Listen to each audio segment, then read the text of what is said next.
Hello student, chapter number 10 આપણે complete કર્યું। હવે ચેપ્ટર નંબર 4 નું નામ છે રાસાયણિક બંધન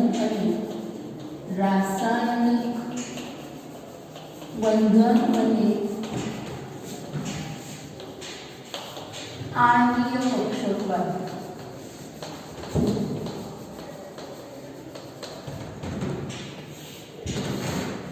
ચેપ્ટરનું નામ જોઈએ તો રાસાયણિક બંધન અને આણ્વીય કક્ષકવાદ। હવે ચેપ્ટરમાં રાસાયણિક બંધન શું છે, રાસાયણિક બંધન રિલેટેડ જે નવા બધા વૈજ્ઞાનિકોના જે અભિગમ હતા એ અભિગમની આપણે આ ચેપ્ટરમાં ચર્ચા કરવાની છે।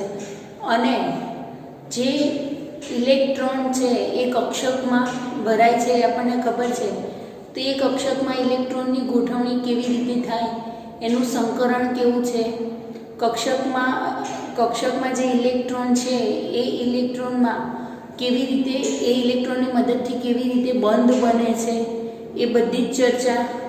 જે તે પર્ટિક્યુલર અણુ છે એ અણુનો આકાર કેવો છે, અણુના આકારોની ચર્ચા આપણે આ ચેપ્ટરમાં કરવાની છે।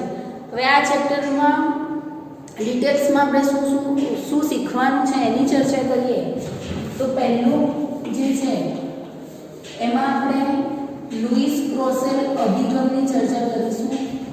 લુઈસ ક્રોસેલ અભિગમ, એના પહેલા જે ચેપ્ટરની શરૂઆત કરીએ એમાં આપણે આયનીય બંધ શું છે, સહસંયોજક બંધ શું છે, અષ્ટકનો નિયમ શું છે,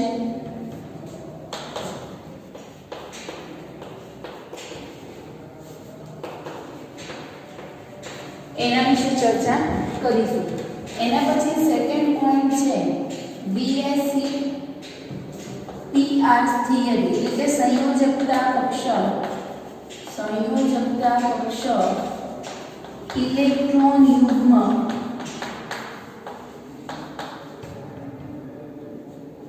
અપાકર્ષણનો જે સિદ્ધાંત છે એની આપણે ચર્ચા કરવાની છે। એના પછી છે સંયોજકતા બંધનવાદ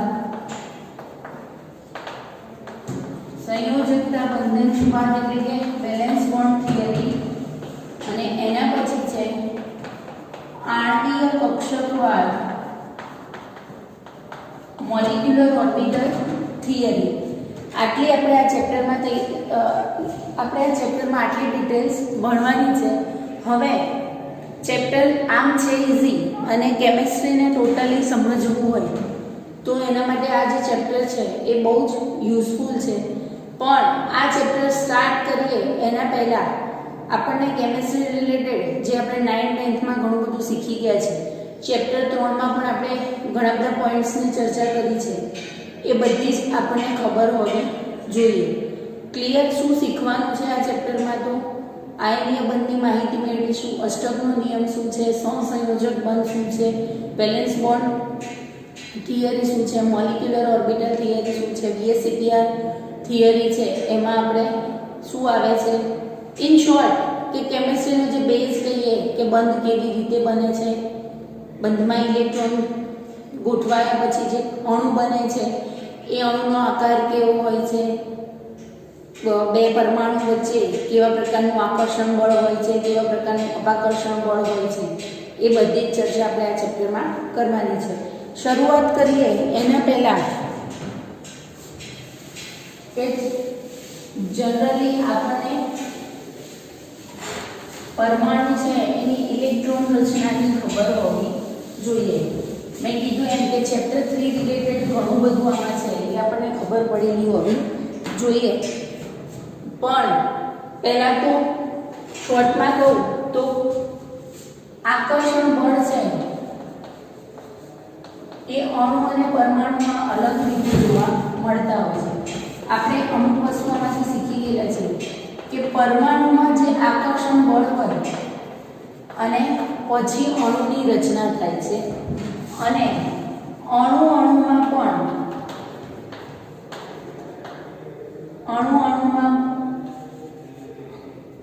અણુમાં આકર્ષણ બળ જોવા મળે। હવે આકર્ષણ બળ છે એ બે પ્રકારના, પરમાણુમાં પણ આકર્ષણ બળ જોવા મળે અને અણુમાં પણ આકર્ષણ બળ જોવા મળે છે કે પરમાણુમાં આકર્ષણ બળ આવે ત્યારે પ્રબળ બંધની રચના થતી હોય છે અને અહીંયા રાસાયણિક બળ લાગે છે એવું આપણે કહી શકીએ. રાસાયણિક બંધન શું છે એની આપણે ચર્ચા કરી રહ્યા છીએ કે પરમાણુમાં પ્રબળ આકર્ષણ બળ હોય ત્યારે બંધની રચના થતી હોય છે. અણુમાં પણ આકર્ષણ બળ જોવા મળે છે પણ અહીંયા આ જે બળ છે એ કેવા આકર્ષણ બળ છે? નિર્બળ આકર્ષણ બળ છે અને અહીંયા જે બળ લાગે છે એ બળ કેવા છે?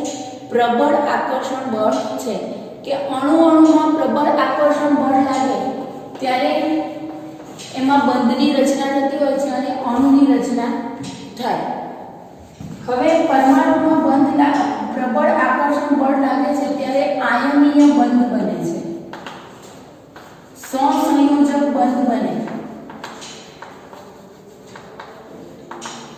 સવર્ગ સહસંયોજક બંધની રચના થાય, સવર્ગ સહસંયોજક બંધની રચના થાય, ધાત્વિક બંધ બને.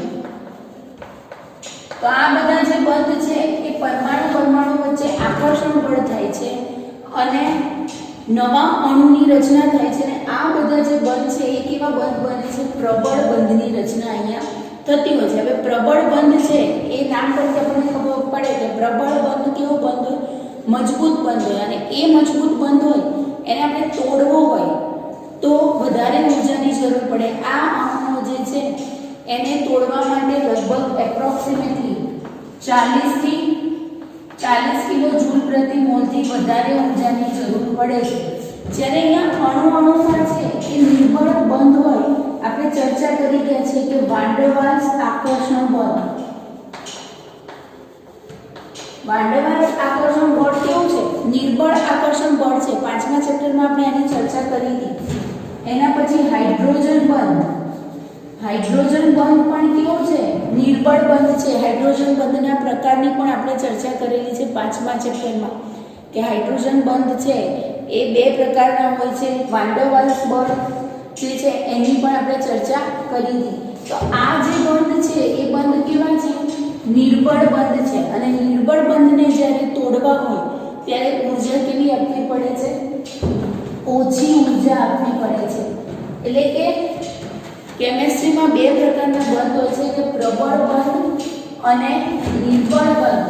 પણ પ્રબળ બંધને તોડવા માટે વધારે ઊર્જાની જરૂર પડે છે. પ્રબળ બંધ છે એ મજબૂત હોય છે અને આ જે છે અહીંયા લગભગ 4 થી 40 કિલો જૂલ પ્રતિ મોલ ઊર્જાની જરૂર પડતી હોય છે. એના કરતાં વધારે ઊર્જાની જરૂર પડે નહીં. પણ અહીંયા તો 40 તો ઘણીવાર 100 કરતાં પણ વધારે કિલો જૂલ પ્રતિ મોલ ઊર્જાની જરૂર પડતી હોય છે. એ બંધ જેટલો પ્રબળ હોય એટલો એને તોડવા માટે ઊર્જા આપણે કેવી આપવી પડે? વધારે આપવી પડે છે. નિર્બળ બંધ હશે તો એને તોડવા માટે ઊર્જા કેવી આપવી પડે છે? ઓછી આપવી પડે છે. તો ક્લિયર કે અણુ અને પરમાણુમાં આકર્ષણ બળ છે એ કેવા પ્રકારના હોય. હવે રાસાયણિક બંધન શું છે? તો રાસાયણિક બંધનની ડેફિનેશન જોઈએ આપણે. તો રાસાયણિક બંધનની ડેફિનેશન તે આ રીતની આવે છે. રાસાયણિક બંધન શું છે એ આપણને ખબર હોવી જોઈએ કે રાસાયણિક સ્પીસીઝમાં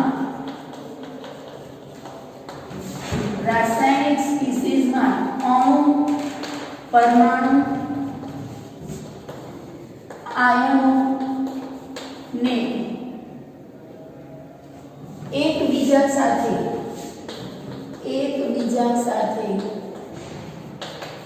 જકડી રાખતા આકર્ષણ બળને રાસાયણિક બંધન તરીકે ઓળખવામાં આવે છે. રાસાયણિક બંધન તરીકે ઓળખવામાં આવે છે કે રાસાયણિક સ્પીસીઝ હોય એમાં અણુ પરમાણુ, 2 અણુ વચ્ચે બી આકર્ષણ બળ હોય, 2 પરમાણુ વચ્ચે પણ આકર્ષણ બળ હોય, 2 આયનો વચ્ચે પણ આકર્ષણ બળ હોય અને એ જે પરમાણુ છે, અણુ છે, આયનો છે એને એકબીજા સાથે જકડી રાખે એવા આકર્ષણ બળને આપણે શું કહીએ છીએ? રાસાયણિક બંધન તરીકે ઓળખીએ છીએ. અને રાસાયણિક બંધનમાં બે પ્રકારના આકર્ષણ બળ હોય કે પરમાણુમાં આકર્ષણ બળ હોય, અણુમાં આકર્ષણ બળ હોય.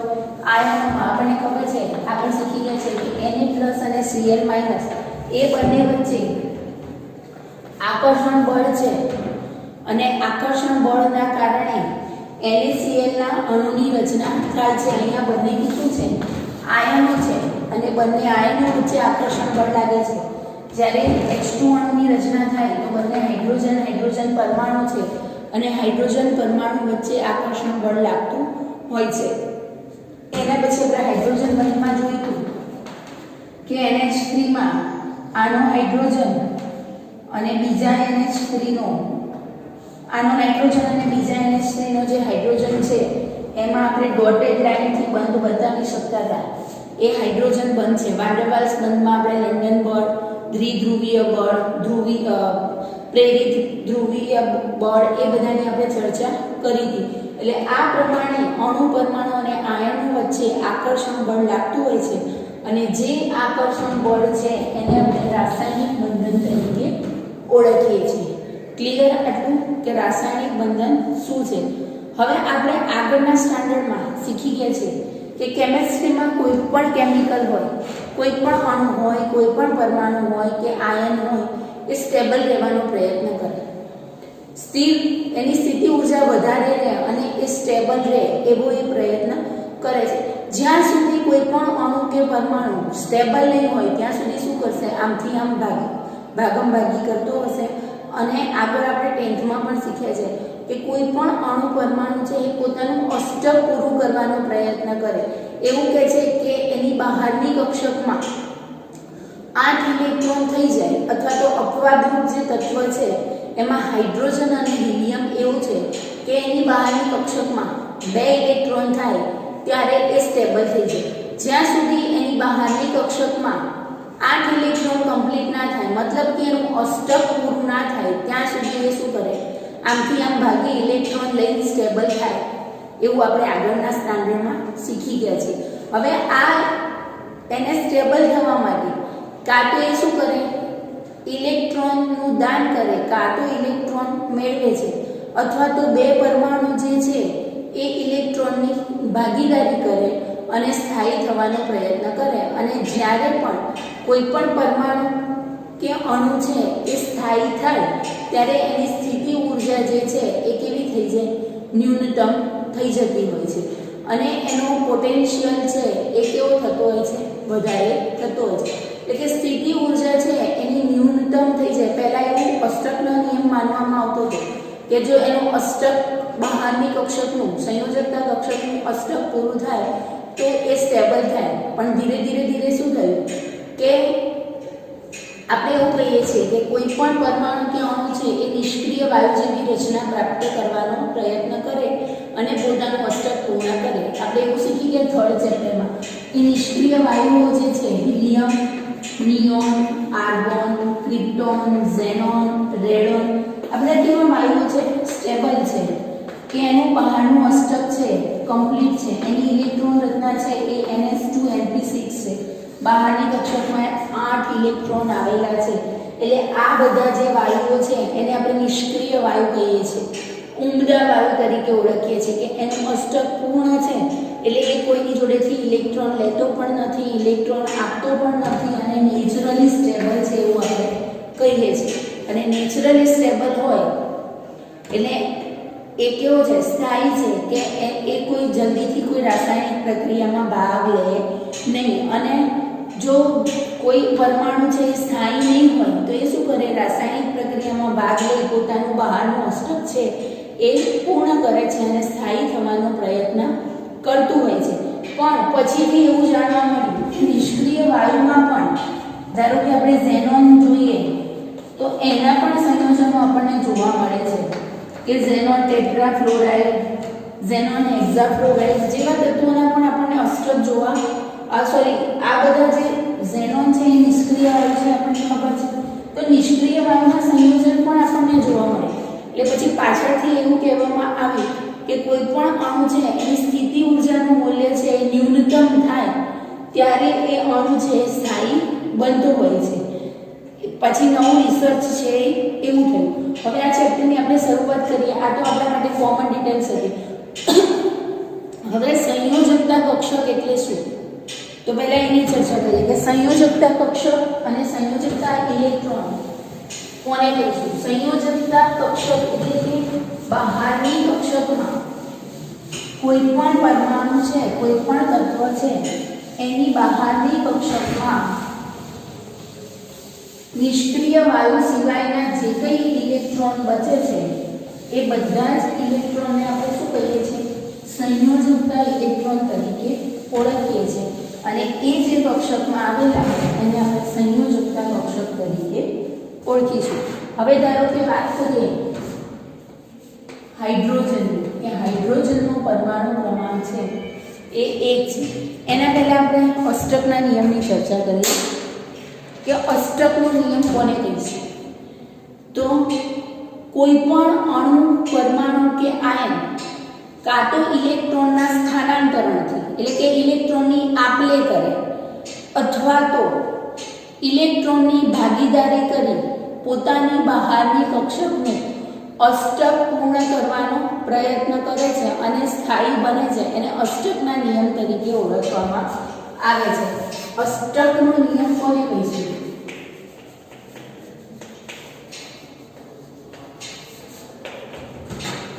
તો પરમાણુ, અણુ કે આયન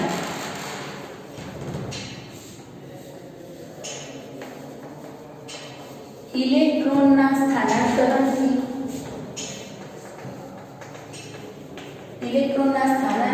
કે ઇલેક્ટ્રોનની ભાગીદારી કરી પોતાની બહારની કક્ષકનું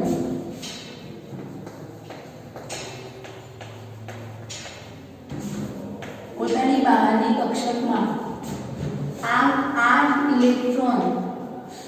પોતાની બહારની કક્ષકનું અષ્ટક પૂર્ણ કરી સ્થાયી બને છે તેને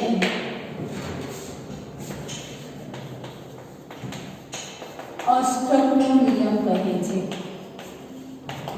આ અષ્ટકનો નિયમ છે લુઈસ ક્રોસેલ નામના વૈજ્ઞાનિકે આપ્યો હતો અને લુઈસ ક્રોસેલ અભિગમમાં આપણે અષ્ટકનો નિયમ શીખીએ છીએ. હવે પહેલા આપણે એમ કીધું કે ઇલેક્ટ્રોનનું સ્થાનાંતરણ અને ઇલેક્ટ્રોનની ભાગીદારી. આગળ 10th માં તમે શીખી ગયા છો કે ઇલેક્ટ્રોનનું સ્થાનાંતરણ એટલે શું? આપણને ખબર છે કે સોડિયમ છે એનો પરમાણુ ક્રમાંક કેટલો છે? 11 છે. એની ઇલેક્ટ્રોન રચના આપણે જોઈએ તો 281 અથવા તો આવું કહી શકું કે 1s2 2s2 2p6 3s1. એટલે આટલી એની ઇલેક્ટ્રોન રચના છે એ નિયોન જેવી છે. એની બહારની કક્ષકમાં એની સંયોજકતા કક્ષક શું થઈ? 3s કક્ષક સંયોજકતા કક્ષક થઈ અને એમાં ઇલેક્ટ્રોન કેટલા આવેલા છે? એક જ ઇલેક્ટ્રોન આવ્યો છે. આપણે ત્રીજા ચેપ્ટરમાં ચર્ચા કરી હતી કે જો સોડિયમ છે એની સંયોજકતા +1 હોય છે એટલે કે એક ઇલેક્ટ્રોન ગુમાવવાની વૃત્તિ ધરાવે છે અને એક ઇલેક્ટ્રોન ગુમાવી ધન આયન બને છે. તો સોડિયમમાંથી Na બને અને એક ઇલેક્ટ્રોન ગુમાવે છે ત્યારે એની ઇલેક્ટ્રોન રચના છે ns2 1s2 2s2 2p6 જેવી એટલે કે નિયોન જેવી થઈ ગઈ અને એની ઇલેક્ટ્રોન રચના છે એ નિયોન જેવી થઈ જાય તો એ સ્ટેબલ થયું એવું કહેવાય આપણે. એ જ રીતે ક્લોરીનની વાત કરીએ તો ક્લોરીનનો પરમાણુ ક્રમાંક 17 છે. એની ઇલેક્ટ્રોન રચનામાં 2 8 7 એટલે કે ઇલેક્ટ્રોન રચના આવી રીતની છે એની કે 1s2 2s2 2p6 3s2 અને 3p5. હવે આ જે ક્લોરીન છે એની આટલી ઇલેક્ટ્રોન રચના છે એ કોના જેવી છે? નિયોન જેવી છે. પણ અહીંયા એ એક ઇલેક્ટ્રોન ઉમેરે તો એની ઇલેક્ટ્રોન રચના આર્ગોન જેવી થાય. હવે ક્લોરીન છે એ 7 ઇલેક્ટ્રોન દૂર કરવાનું પસંદ કરે અને કેટલી બધી મહેનત કરવી પડે. એટલે એ શું કરે છે કે સોડિયમને એમ કહે છે કે જે એ ઇલેક્ટ્રોન હું લઈ લઉં અને Cl માંથી Cl માઇનસ આયન બની જતું હોય છે ત્યારે એની ઇલેક્ટ્રોન રચના છે એ આવી થઈ જતી હોય છે કે 2AE એટલે કે 1s2 2s2 2p6 3s2 3p6 અને એ જે ઇલેક્ટ્રોન રચના છે એ નિષ્ક્રિય વાયુ આર્ગોન જેવી બની ગઈ. અહીંયા આને સ્ટેબલ થવા માટે એક જ ઇલેક્ટ્રોન ગુમાવવો પડતો હતો. એ 7 ઇલેક્ટ્રોન મેળવવાનું પસંદ કરે નહીં. 7 ઇલેક્ટ્રોન મેળવવા હોય તો એને શું કરવું પડે? વધારે પડતી મહેનત કરવી પડે. આને છે એ 7 ગુમાવવા હોય તો વધારે મહેનત કરવી પડે એટલે એ એક લેવાનું પસંદ કરે છે. અને સોડિયમ અને ક્લોરીન છે એ Cl Na+ અને Cl- આયન બને છે અને એની વચ્ચે આકર્ષણ બળ થઈ NaCl ની રચના થાય છે અને NaCl પછી સ્થાયી થઈ જતો હોય છે.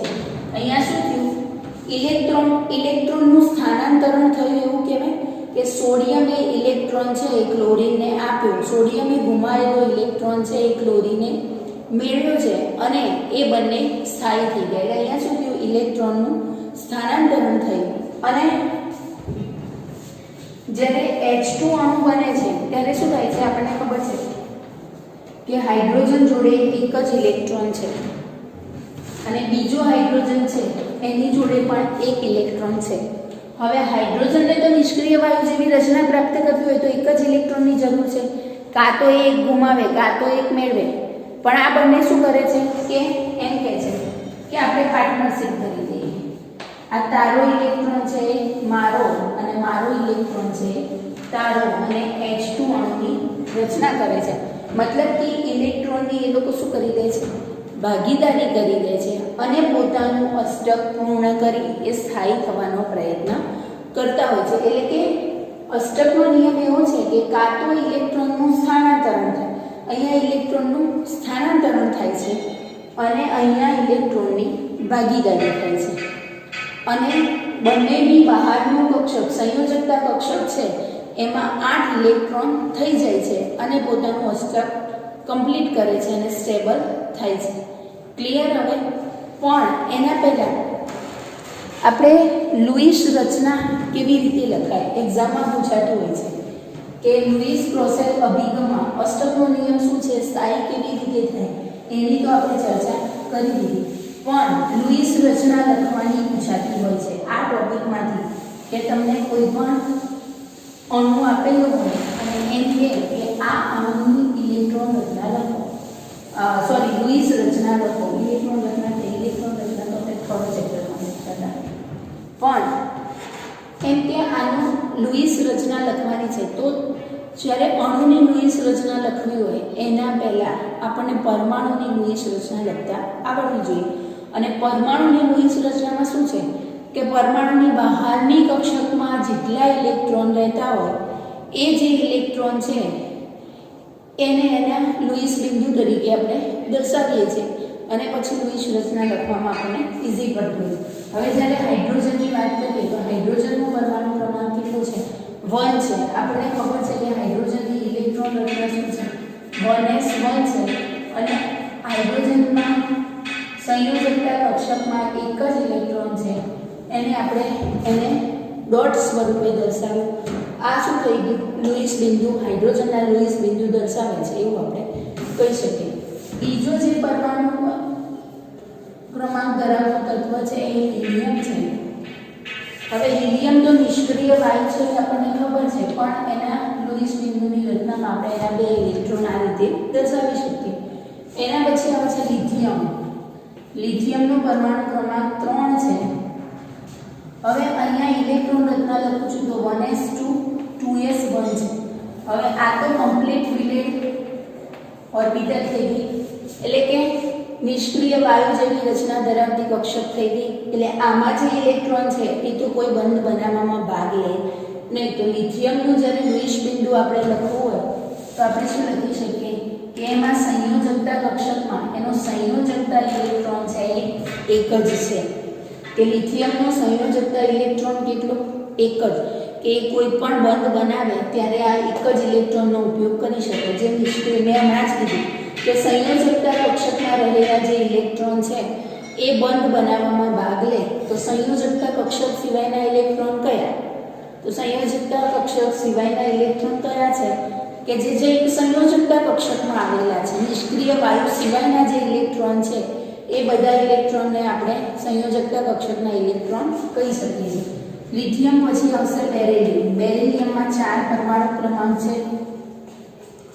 એની ઇલેક્ટ્રોન રચના લખું તો 1s2 2s2. તો આ તો હિલિયમ જેવી રચના છે.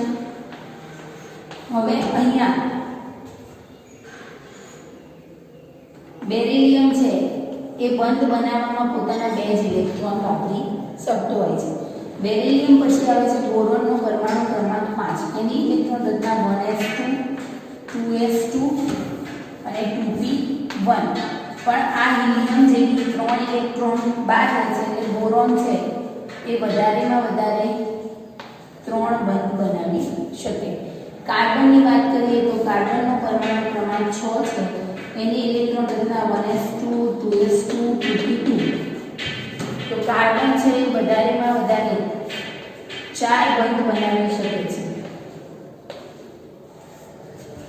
કાર્બન પછી આવશે નાઇટ્રોજન. નાઇટ્રોજનમાં 1s2 2s2 2p3. તો અહીં નાઇટ્રોજન છે એમાં એના લુઈસ બંધારણમાં આપણે 5 ઇલેક્ટ્રોન બતાવી શકતા હોઈએ છીએ. નાઇટ્રોજન પછી આવશે ઓક્સિજન. ઓક્સિજનનો પરમાણુ ક્રમાંક છે 8. એની ઇલેક્ટ્રોન રચના 1s2 2s2 2p4. તો ઓક્સિજન છે એમાંથી 6 ઇલેક્ટ્રોન એવા હશે કે જે બંધ બનાવવામાં ભાગ લઈ શકે. આ તો હિલિયમ જેવી રચના છે. એના પછી આવશે ફ્લોરિન. એની ઇલેક્ટ્રોન રચના 1s2 2s2 2p5. તો અહીંયા 7 ઇલેક્ટ્રોન એવા છે ફ્લોરિનમાં કે જે બંધ બનાવવામાં ભાગ લઈ શકે. એના પછી આવશે નિયોન. તો નિયોન એટલે 10 નંબર. તો એની ઇલેક્ટ્રોન રચના 1s2 2s2 2p6. અહીંયા તો એનું અષ્ટક છે ઓલરેડી પૂર્ણ થયેલું છે તો એ કોઈ બંધ બનાવતું નથી. નિયોન પછી આપણે લઈએ છીએ સોડિયમ. સોડિયમની ઇલેક્ટ્રોન રચના છે 1s2 2s2 2p6 3s1. આપણે હમણાં જ ચર્ચા કરી કે આ ઇલેક્ટ્રોન રચના તો નિયોન જેવી છે. એટલે સોડિયમ છે એની પાછી લુઈસ રચના લખીએ તો એક જ ઇલેક્ટ્રોન આવે. સોડિયમ પછી મેગ્નેશિયમ આવે 12 નંબરમાં. તો 1s2 2s2 2p6 3s2. તો મેગ્નેશિયમમાં પાછા 2 ઇલેક્ટ્રોન આવે. એના પછી એલ્યુમિનિયમ. આમ ક્રમશઃ નિષ્ક્રિય વાયુ સિવાયના જે ઇલેક્ટ્રોન છે એ એના લુઈસ બિંદુ સ્વરૂપે આપણે લખી શકતા હોઈએ છીએ. ક્લિયર? આ શ્રેણી માટે થઈ. તત્વ માટે અથવા તો પરમાણુ માટે આપણે લુઈસ રચના લખી. પણ અણુ માટે લુઈસ રચના લખવી હોય તો શું કરવાનું? આ તો આપણે શેના માટે લખી કે કોઈ તત્વની પણ અથવા તો કોઈ પરમાણુની લખી. પણ પરમાણુ ભેગા થઈ અણુની રચના થઈ હોય અને અણુની લુઈસ રચના લખવી હોય તો આપણે કેવી રીતે લખી શકીએ?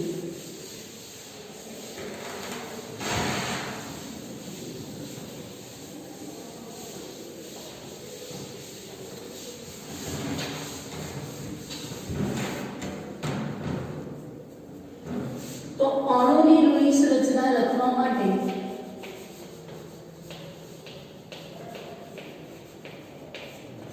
કોઈ તટસ્થ અણુ હોય, અણુની લુઈસ રચના લખવી હોય અને અણુ તટસ્થ છે. અણુ તટસ્થ છે મતલબ કે એની પર કોઈ વીજભાર આવેલો નથી.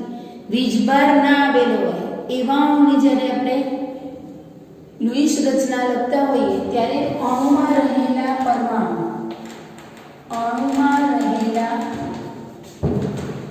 પરમાણુની બહારની કક્ષકમાં અથવા અણુમાં રહેલા પરમાણુની સંયોજકતા કક્ષકમાં રહેલા ઇલેક્ટ્રોનની સંખ્યાનો સરવાળો કરી દરેક પરમાણુમાં 8 દરેક પરમાણુની આસપાસ 8 ઇલેક્ટ્રોનની ગોઠવણી કરી. ધારો કે આપણે O3 ની વાત કરીએ. O3 માં 3 ઓક્સિજન હશે. હવે અહીંયા O3 માં કોઈ ચાર્જ આપેલો છે નહીં. 3 ઓક્સિજન પરમાણુ જોડાય ત્યારે O3 અણુની રચના થઈને તો એની લુઈસ રચના મારે લખવી છે. તો મને ખબર છે કે ઓક્સિજનનો પરમાણુ ક્રમાંક કેટલો? 8 એટલે 1s2 2s2 2p4. ઓક્સિજનની બહારની કક્ષકમાં કેટલા ઇલેક્ટ્રોન રહ્યા? 6 ઇલેક્ટ્રોન રહ્યા. એક ઓક્સિજનમાં 6 ઇલેક્ટ્રોન, તો 3 ઓક્સિજનના મારે 18 ઇલેક્ટ્રોન ગોઠવવા પડે. તો હું આ રીતે 3 ઓક્સિજન લઈ લઉં છું. હવે મારે 18 ઇલેક્ટ્રોનની ગોઠવણી કરવાની છે. તો 18 ઇલેક્ટ્રોન ગોઠવવા છે એટલે એક ઓક્સિજનને હું કેટલા આપી શકું? 6 ઇલેક્ટ્રોન જાય એક ઓક્સિજનના ભાગમાં. તો હું પહેલા અહીંયા 6 ઇલેક્ટ્રોન ગોઠવી દઉં છું.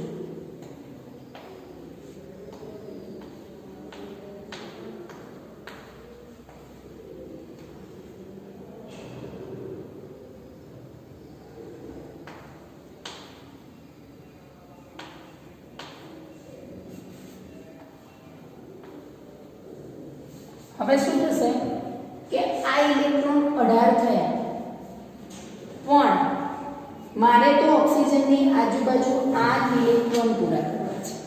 એટલે આ બે ઓક્સિજન શું કહે છે કે આપણે બે ઇલેક્ટ્રોનની ભાગીદારી કરી દઈએ.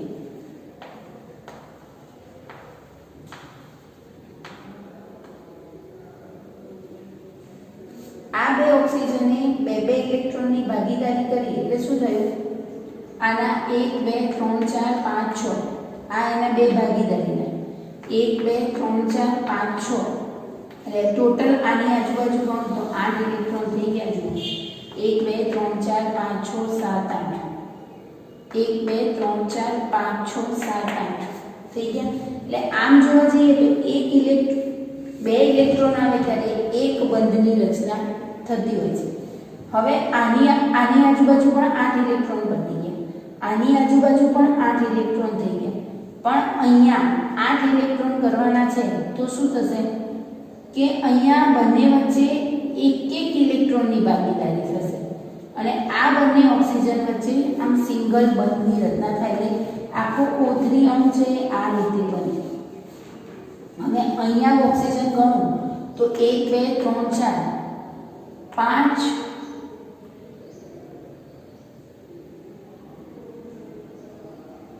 1 2 3 4 5 6 અને સોરી અહીંયા 6 હતા અને આ બંને વચ્ચે સિંગલ બોન્ડ આવ્યો એટલે 8 ઇલેક્ટ્રોન થઈ ગયા. તો કોઈ પણ અણુનું જ્યારે લુઈસ રચના લખવી હોય તો શું કરવામાં આવે છે કે તટસ્થ અણુ હોય તો તટસ્થ અણુની આજુબાજુ તટસ્થ અણુમાં જેટલા પરમાણુ છે એની બહારની કક્ષકના ઇલેક્ટ્રોન આપણે ગણવા પડે. અને પાછું રૂલ કેવું છે કે દરેક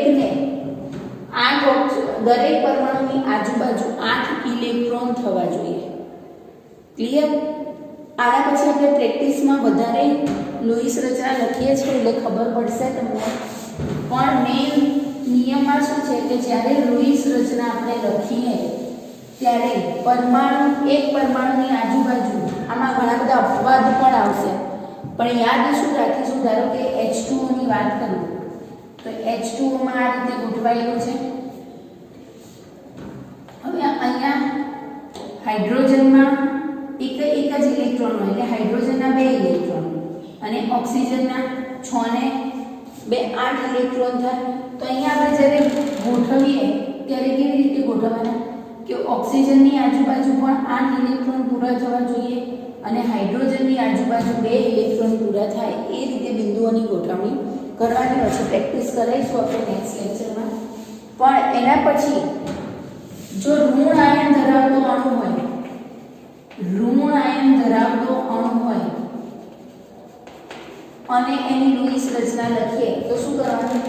બહારની કક્ષકમાં પરમાણુની બહારની કક્ષકમાં રહેલા